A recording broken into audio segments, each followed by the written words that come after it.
magazine hebdomadaire de la MINUSCA. Ce soir, voici les grands titres de l'information. Nous célébrons cette semaine l'édition 2022 de la Journée internationale des casques bleus qui est marquée le 29 mai de chaque année. La section désarmement, démobilisation et réintégration de la MINUSCA organise une caravane de 3 jours sur la promotion du désarmement civil. La représentante spéciale adjointe du secrétaire général de l'ONU, Lisbeth Kuliti, s'est rendue dans la ville de Berberati pour s'entretenir avec les autorités locales et le contingent tanzanien de la MINUSCA. Et enfin, la commune de Pulubu, dans la sous-préfecture de Mingala, près de Bombari, a été l'objet d'une mission de terrain menée par la représentante spéciale adjointe du secrétaire général de l'ONU, Denise Brown. Bonsoir. À l'occasion de la Journée internationale des casques bleus, célébrée le 29 mai de chaque année, une cérémonie officielle a été organisée le lundi 30 mai dernier et a rassemblé les représentants des Nations Unies, les membres du gouvernement, ainsi que ceux de la communauté internationale. Plus de détails dans ce reportage de Serge Mbilika. La Journée internationale des casques bleus, célébrée en différé au quartier général de la force de la MINUSCA à Bangui, le lundi 30 mai 2022 a été marquée par un hommage rendu à 147 soldats de la paix morts en République centrafricaine et dont les noms sont gravés sur un monument érigé en leur mémoire. La cérémonie officielle a été présidée par la représentante spéciale du secrétaire général de l'ONU et chef de la MINUSCA, Valentine Rugwabiza, en présence du Premier ministre centrafricain Félix Moloua, ainsi que de diverses personnalités nationales et des partenaires internationaux. La célébration s'est déroulée sous le thème « Ensemble pour la paix, le partenariat clé du progrès », un thème que la chef de la MINUSCA a tenu à relever dans son discours afin de réitérer l'appui de la mission au gouvernement centrafricain et aussi remercier l'ensemble des partenaires œuvrant pour la paix, la sécurité et le développement dans le pays. Dans un contexte de crise globale et de nombreux défis auxquels nous sommes tous confrontés, auxquels la République centrafricaine n'est pas épargnée, les partenariats prennent ici tout leur sens. Votre présence aujourd'hui, Monsieur le Premier ministre, et celle des membres du gouvernement et celle du leadership militaire et de la police et gendarmerie témoignent, si besoin était, de l'importance que la République centrafricaine accorde à son partenariat avec la MINUSCA. Les opérations de maintien de la paix sont le résultat d'un partenariat. Les opérations de maintien de la paix n'existeraient pas sans ce partenariat actif et effectif. Il s'agit donc en ce jour pour nous tous de renouveler notre engagement, notre détermination à être aux côtés de la République centrafricaine. Le Premier ministre centrafricain Félix Moloua a pour sa part tenu à exprimer la gratitude de l'ensemble du gouvernement et de la population envers la mission pour l'engagement des casques bleus déployés à travers le pays, sans oublier ceux qui ont fait le sacrifice suprême. La population centrafricaine est reconnaissante envers ses familles, envers ce pays qui ont perdu de braves hommes, des femmes qui se sont engagés pour le maintien de la paix en Centrafrique. Sans la présence de forces de casques bleus dans notre pays, nous n'aurons pas pu réaliser des activités importantes, et plus particulièrement les élections dans notre pays. La cérémonie a été marquée par une exposition relatant quelques moments clés du partenariat avec le gouvernement centrafricain. La Journée internationale des casques bleus a aussi été l'occasion pour les soldats de la paix venus des 4 coins du monde de faire connaître leurs cultures et coutumes pour instaurer de meilleures interactions avec la population centrafricaine et valoriser la diversité à travers des activités culturelles et sportives. Dans sa déclaration officielle, le secrétaire général de l'ONU, Antonio Guterres, a exprimé sa gratitude aux 87 000 membres du personnel civil, militaire et de police qui servent sous la bannière des Nations Unies pour la paix dans le monde. Merci Serge. Sensibiliser la population sur les méfaits de la circulation des armes de petit calibre, c'était l'objet d'une caravane organisée par la section des armements, démobilisation et réintégration de la MINUSCA dans plusieurs arrondissements de la ville de Bangui. Cette caravane avait aussi pour objectif d'informer et de mobiliser la population sur le processus de remise volontaire des armes légères de petit calibre ainsi que des munitions. Reportage de Serge Koswaté. Le secrétariat exécutif de la Commission nationale de lutte contre la prolifération des armes légères et de petit calibre, en collaboration avec la MINUSCA, à travers sa section DDR, a organisé une caravane dans la ville de Bangui et ses environs, intitulée « Caravane de paix et de sécurité » pour sensibiliser la population sur la remise volontaire des armes et munitions. Aujourd'hui, nous avons sillonné déjà presque tous les arrondissements de la ville de Bangui, Bimbo et Begwa. Aujourd'hui, nous sommes dans la caravane. C'est pour porter l'information au cœur de la communauté que nous drainons tous ces gens que vous voyez avec nous et qui sont très contents d'ailleurs de voir que c'est une thématique qui n'a jamais été portée dans la communauté et aujourd'hui, c'est grâce à l'appui que la Comnat a reçu de la MINUSCA DDR que nous sommes en train de faire des efforts pour sensibiliser la population à la remise. Cette sensibilisation vise à mobiliser et informer la population sur le processus de remise volontaire des armes légères et de petits calibres illicites vis-à-vis de la loi à travers une caravane de promotion de la paix et de la sécurité, à instaurer la confiance entre le gouvernement et la population, réduire les violences et la criminalité organisée, amener la population à déposer volontairement les armes et à stabiliser la paix. Mes frères qui savent qu'ils ne sont pas des porteurs de tenue, je leur recommande d'aller déposer leurs armes à ceux qui sont autorisés de les utiliser. Je vois que c'est très mauvais pour ceux qui n'ont pas le droit de détenir les armes. Pourquoi doivent-ils garder les armes dans leur maison? C'est mieux de ramener ces armes au gouvernement pour le travail du pays. Seuls les hommes en tenue ont le droit d'utiliser les armes pour la défense du territoire centrafricain et non la population civile. La détention des armes par les civils engendre souvent des violences dans la communauté, comme le rappelle l'une des habitantes de Bangui. Ceux qui ont des armes et qui ne sont pas des porteurs de tenue et qui détiennent illégalement des armes par des véreux pour usage de violence, nous leur disons non. Donc nous voulons que la paix revienne au pays. Nous devons aussi appuyer l'équipe de désarmement dans son travail de ramassage des armes en exhortant ceux qui ont des munitions et des grenades d'aller les déposer à la police ou à la gendarmerie afin de les remettre au FACA pour la sécurité du pays. Les déposants volontaires des armes et des munitions déposeront les armes dans les locaux de la police et de la gendarmerie. Ils recevront en retour un reçu qui atteste leur dépôt sans aucun paiement. Ils seront protégés par une forme d'amnistie obtenue par le secrétariat exécutif de la Commission nationale de lutte contre la prolifération des armes légères et de petit calibre. Cette amnistie annule toute forme de poursuite judiciaire contre les déposants volontaires. Ceux qui refuseront de restituer volontairement leurs armes après cette campagne de sensibilisation seront poursuivis par la justice. Merci Serge. Nous nous rendons à présent en province, plus précisément dans la ville de Berberati, où le contingent tanzanien a bénéficié d'une formation en détection et neutralisation des engins explosifs dispensée par le service de lutte anti-mine des Nations Unies. La représentante spéciale adjointe du secrétaire général de l'ONU en République centrafricaine, Lisbeth Kuliti, s'y est rendue afin de leur délivrer un message dans le cadre de leur mission de mise en œuvre du mandat en matière de protection des civils, mais aussi afin de discuter avec la population et les autorités locales sur les défis et les difficultés à solutionner. Désiré Yangou y était pour nous. La ville de Berberati, située à l'ouest de la République centrafricaine, a servi de cadre le 26 mai 2022 à une visite de travail conjointe de la représentante spéciale adjointe du secrétaire général de l'ONU en République centrafricaine, Lisbeth Kuliti, et du député de Berberati 1, Jean-Sosten Dengbe. Cette mission de terrain avait pour objectif d'échanger avec les autorités administratives et locales ainsi que divers segments de la population pour recueillir leurs préoccupations quotidiennes afin d'y apporter des réponses. Présentement à Berberati, il y a la sécurité, mais les routes qui mènent aux villages Nassolé et Nao sont dégradées et les ponts sont cassés. Les hautes herbes sont devenues des cachettes pour les malfrats et ceci instaure l'insécurité dans la zone. Nous sollicitons l'aide de la MINUSCA afin qu'elle puisse contribuer à l'urbanisation de la ville comme elle l'a fait à Boire.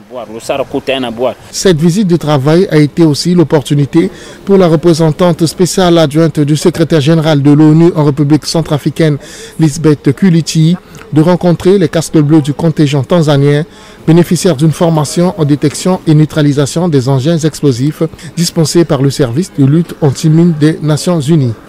Aujourd'hui, c'était aussi très important de voir la formation qui est en train d'être faite pour notre force. Moi, je ne sais que cette formation va être répétée pour les forces de sécurité et de défense centrafricaines.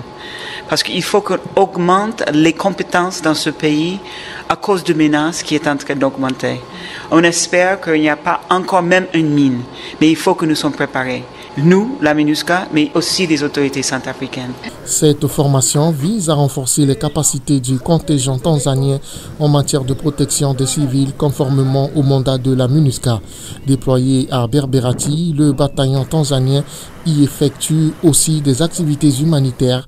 Rappelons qu'en novembre dernier, il a fait don de nouvelles classes équipées de tables-bancs pour les élèves de l'école primaire catholique du Sacré-Cœur de Berberati pour une valeur de 12 millions de francs CFA.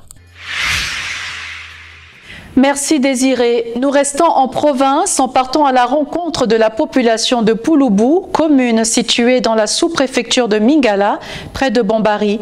Cette dernière a eu l'occasion d'accueillir Denise Brown, représentante spéciale adjointe du secrétaire général de l'ONU, et le commandant de la force de la MINUSCA, le général de corps d'armée Daniel Sidiki Traoré, afin de discuter et d'évaluer les opérations qui ont été initiées dans cette localité pour renforcer la protection des civils.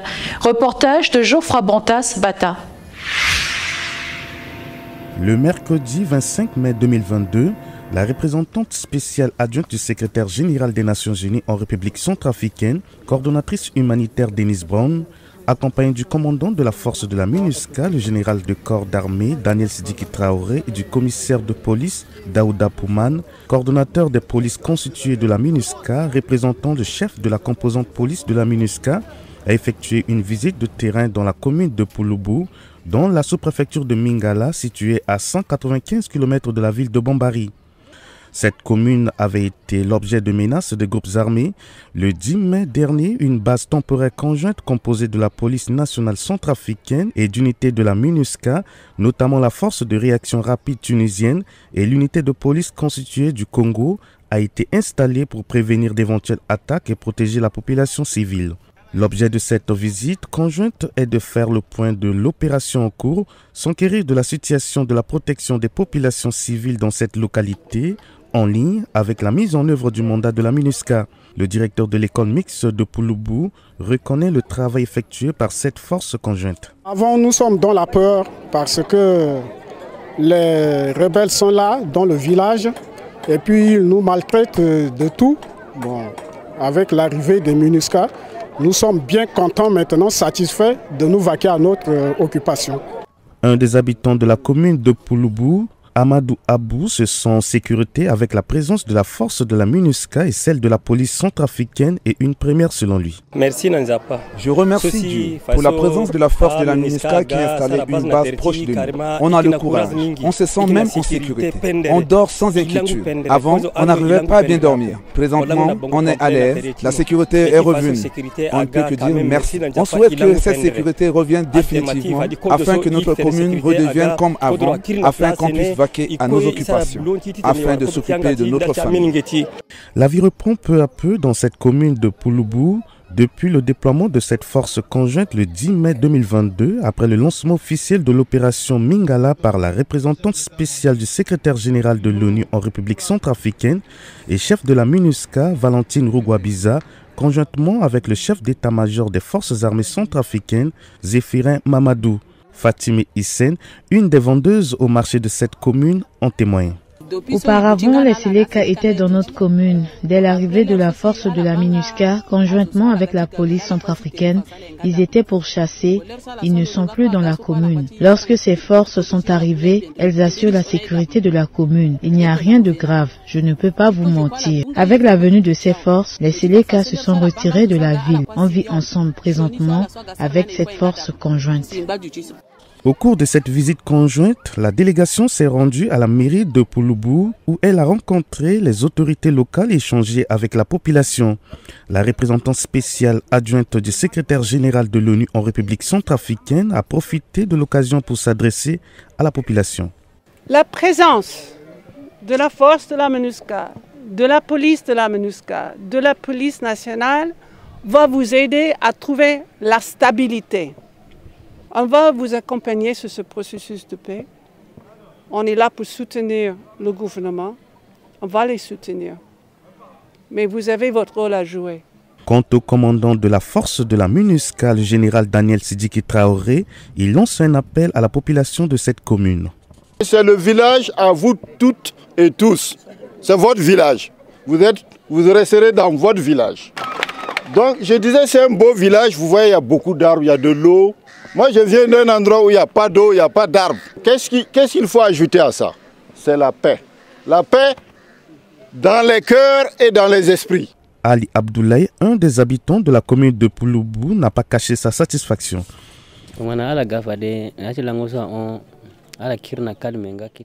Lorsque ces troupes sont arrivées ces derniers temps, le calme est revenu dans la commune. Mais dans les périphéries, il y a toujours des menaces de groupes armés. Ces troupes font des patrouilles dans la ville. Elles travaillent, elles font des patrouilles jour et nuit.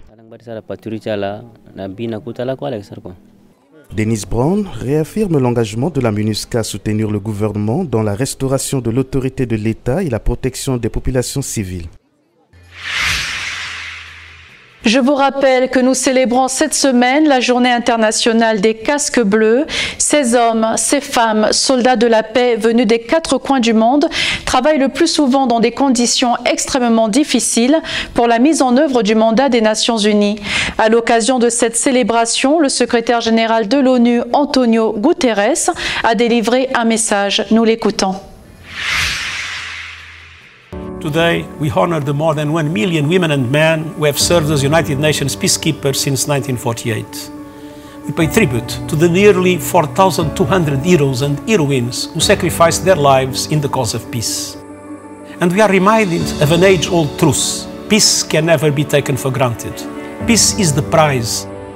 We are deeply grateful to the 87,000 civilian, police and military personnel now serving under the UN flag who are helping to realize the prize of peace worldwide. They face enormous challenges. Rising violence against peacekeepers has made their work even more dangerous. Restrictions due to the pandemic have made it more difficult. But United Nations peacekeepers continue to serve with distinction as partners for peace. This year we focus on the power of partnerships. We know that peace is won when governments and societies join forces to resolve differences through dialogue, build a culture of non-violence and protect the most vulnerable. Around the globe, UN peacekeepers work with member states, civil society, humanitarians, the media, the communities they serve and many others to foster peace, protect civilians, promote human rights and the rule of law and improve the lives of millions of people. Today and every day, we salute their dedication in helping societies turn away from conflict towards a more peaceful and prosperous future for all. We are forever in their debt.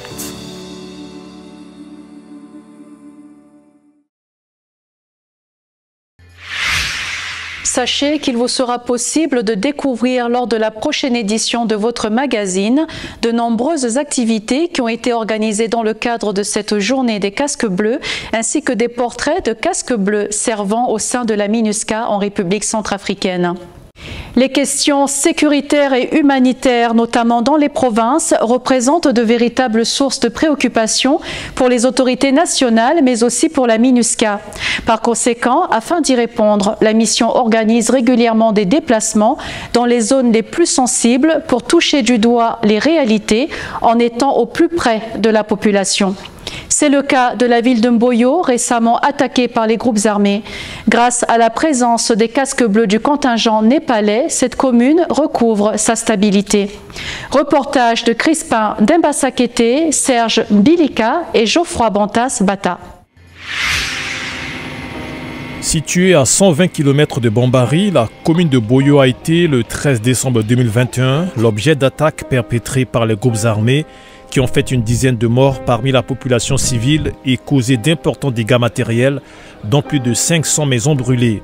L'intervention de la force de la MINUSCA à travers le contingent népalais avait permis de repousser les rebelles et ramener le calme dans cette commune, une action qui rassure les habitants de Boyo. L'attaque des groupes armés le 6 et le 7 décembre avait ébranlé la cohésion sociale entre les musulmans et les chrétiens.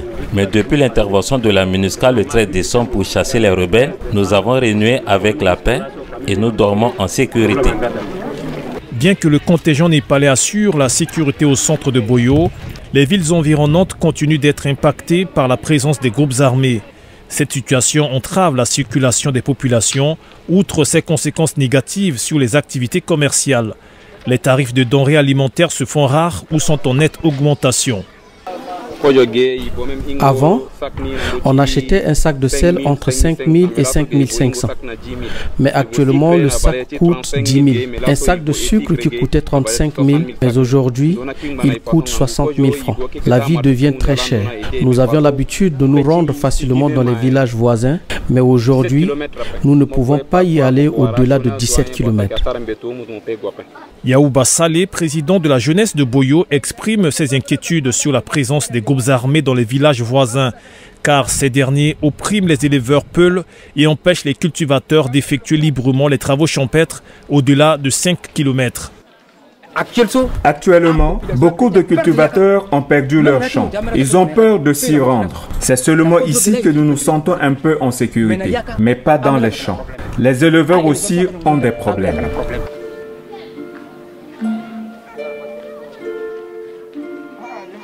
Et c'est dans le but de toucher du doigt ces réalités, de discuter avec la population et de répondre à leurs inquiétudes que la MINUSCA a dépêché sur place une délégation conduite par le porte-parole de la force, le colonel Abdoulaziz Ouedraogo. Occasion pour lui de partager avec les habitants de Boyo des informations relatives aux actions en cours pour optimiser la sécurité dans ces localités. La commune de Boyo est sécurisée et actuellement le contingent s'attelle à sécuriser les environs et les différents villages environnants. Donc, ils sont actuellement en train de mettre les efforts sur certaines localités, dont Atango Bakari. Donc, nous allons accentuer le travail dans les zones les plus criminogènes. Nous allons nous concentrer dans les zones où les populations disent qu'il y a encore pas de liberté de circulation de leur part pour pouvoir leur permettre d'accéder à toutes les zones, évacuer sereinement leurs occupations. 3 plus combien est égal à 10? 3 plus 7 est égal à 10. Oui, marque la réponse. Pour une population de près de 4000 habitants, la seule et unique école de Boyo manque d'enseignants qualifiés. Les cours sont dispensés par des enseignants vacataires qui manquent de matériel didactique. Les élèves, quant à eux, suivent les cours assis à même le sol, faute de table-banc. Nous avons tant de difficultés. Les élèves sont assis sur le ciment. Ça ne va pas. Nous n'avons pas de table-banc, ni cahier. Nous les maîtres, nous n'avons pas de livres suffisants pour l'enseignement. Les infrastructures sanitaires ne sont pas en reste. Elles sont dans un état de délabrement avancé. Boyo abrite une seule salle d'accouchement équipée d'un lit et sans outils nécessaires pour porter assistance aux femmes enceintes. Le dispensaire dispose également d'une salle d'hospitalisation avec également un lit et la pharmacie peine à être approvisionnée en médicaments.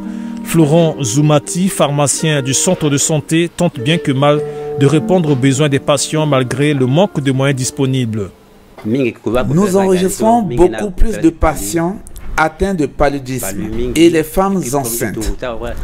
Dans certains cas, il nous est très difficile de porter assistance aux femmes enceintes qui ont besoin de subir une césarienne. Et nous ne disposons pas de moyens pour les envoyer à Bambari ou dans un meilleur centre de santé. Nous demandons au gouvernement de nous envoyer un personnel de santé professionnel et une sage-femme pour aider les femmes enceintes afin qu'elles puissent bénéficier des soins adéquats et de renforcer notre pharmacie en médicaments.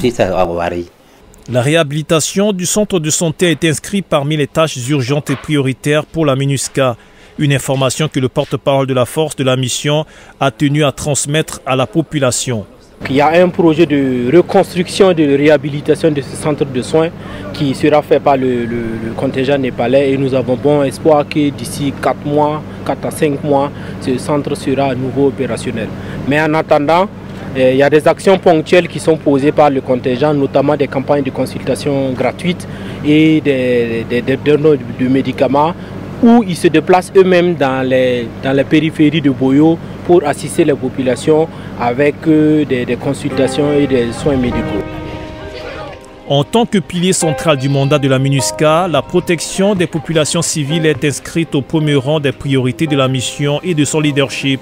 C'est dans ce cadre que la représentante spéciale du secrétaire général de l'ONU en République centrafricaine et chef de la MINUSCA, Valentine Rogwabiza, a récemment effectué une mission de terrain à Bambari afin d'y lancer officiellement des opérations visant à renforcer la protection des civils.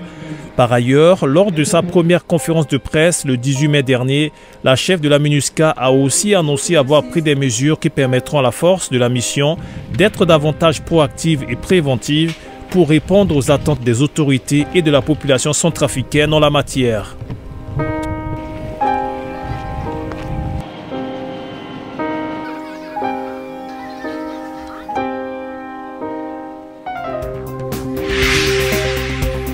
Ainsi se termine cette édition. Merci de nous avoir suivis. Merci de votre fidélité. Au plaisir de vous retrouver très prochainement. D'ici là, prenez bien soin de vous. À très bientôt.